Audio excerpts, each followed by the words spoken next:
this aviation disaster is really seismic. And for those who don't know, last night, the Reagan National Airport outside of Washington, D.C., there was an American Airlines flight coming from Wichita, Kansas, and it collided with an Army Black Hawk helicopter over the Potomac River. The helicopter, it appears, was on a training flight.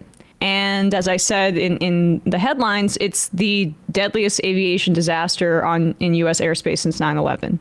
In total, it's believed that there were 64 people on board the passenger jet and 3 on the Army helicopter. Some of the folks on this Kansas flight were figure skaters and their coaches and families returning from a training camp. Both U.S. citizens and also some Russian citizens as well. Now, we can't make a causal connection to any one factor at this moment. I want to be clear about that because the information is still coming out. But we do have 2 overarching themes about, at the very least, how the United States relates to aviation and transportation safety in this country. And one is a bit deeper. The first, that first reason really is that Reagan National Airport is overly congested.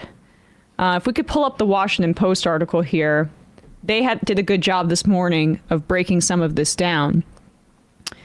This congestion is a problem of really just slowly building up to putting more flights going through this airport. The Washington Post article explains here at the beginning.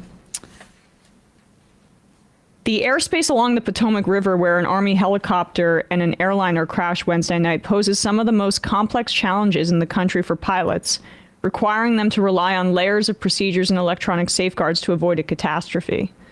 If we could just scroll down to that first or second paragraph here.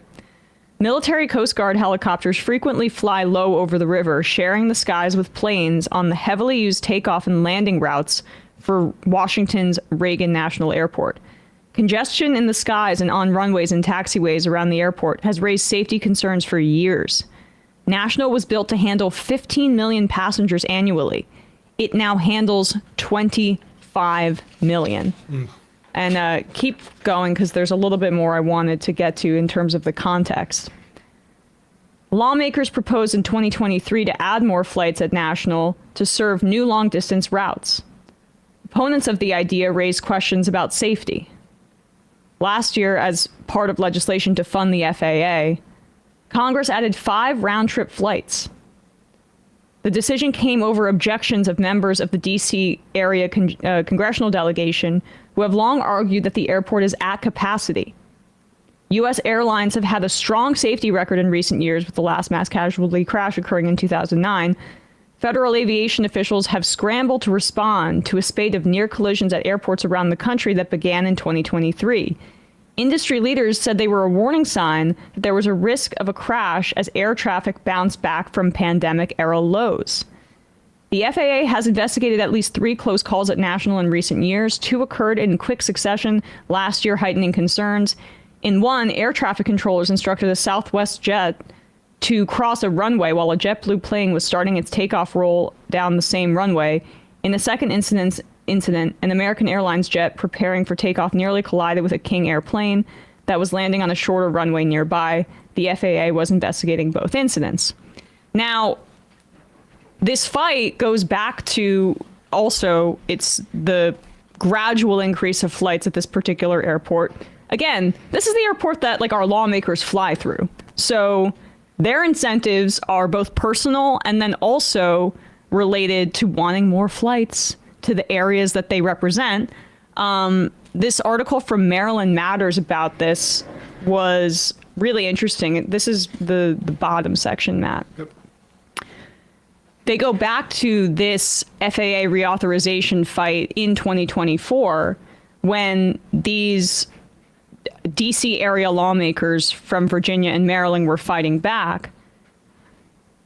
Opponents said Washington National, also called DCA, already strains to safely handle the current level of air traffic in and out of the airport. adding flights will only worsen the safety environment, they said. But lawmakers from outside the D.C. area argued that additional flights would be a positive. Representative Hank Johnson, Democrat of Georgia, said they would add connectivity and economic expansion. It should be noted, by the way, that Georgia, Atlanta, huge aviation hub, one of the biggest airports in the country. So that's probably related here. I mean, and that's the thing, is that connectivity and economic expansion. Yeah, we're a growing country, actually.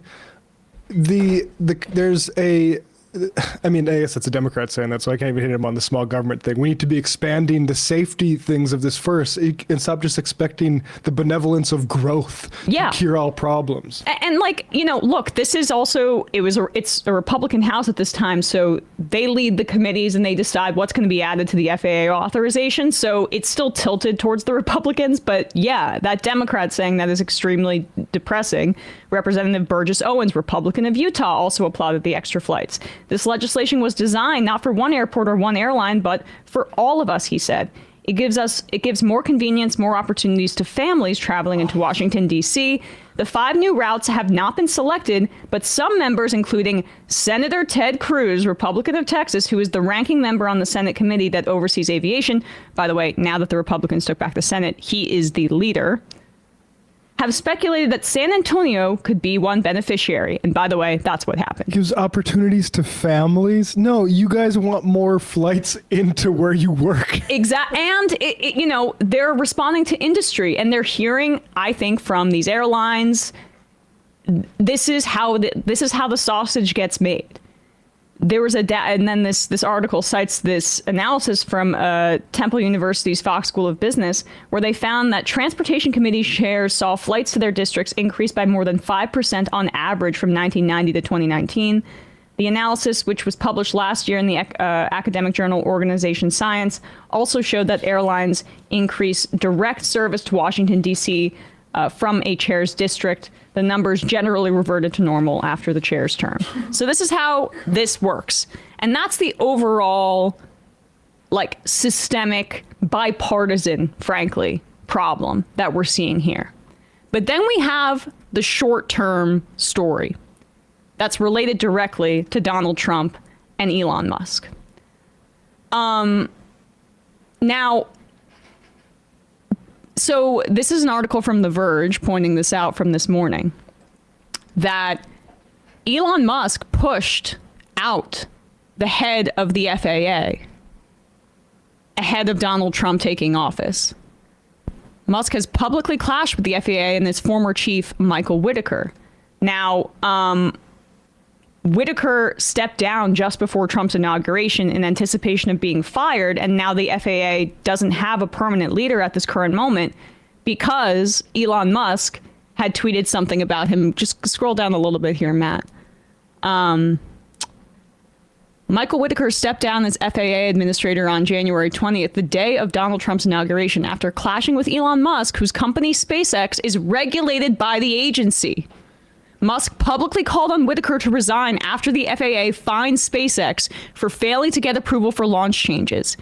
And now the power vacuum at the agency is coming into sharp focus after an Army helicopter collided with an American Airlines jet Wednesday evening in Washington, D.C., killing everyone on board. So we have that. And we should also note that after the election, but also before it, and just made less noise, planes had to be turned back because this guy was firing rockets off when they were re-entering the atmosphere.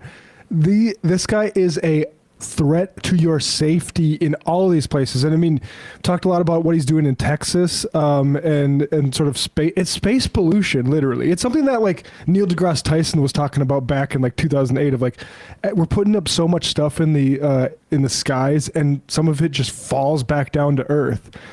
This stuff is literally causing flights to turn around. He wants to like have his like cosmic playhouse essentially, and not have a nagging bureaucracy that would say like, maybe you shouldn't put this amount of junk into space because it could fall and kill people, or the bureaucracy that might say like, no, we shouldn't have this many flights going into this busy of an airport that initially was only supposed to have 15 million flights a year and now nearly doubled at 25 million.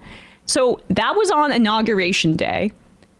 Same day, Trump announced hiring freezes, which, by the way, included air traffic controllers and airplane workers. So then January 22nd, Democrats, Representative Steve Cohen and Larson put out this statement. This is number 2. Yeah. Ranking members Larson Cohen's statement on Trump's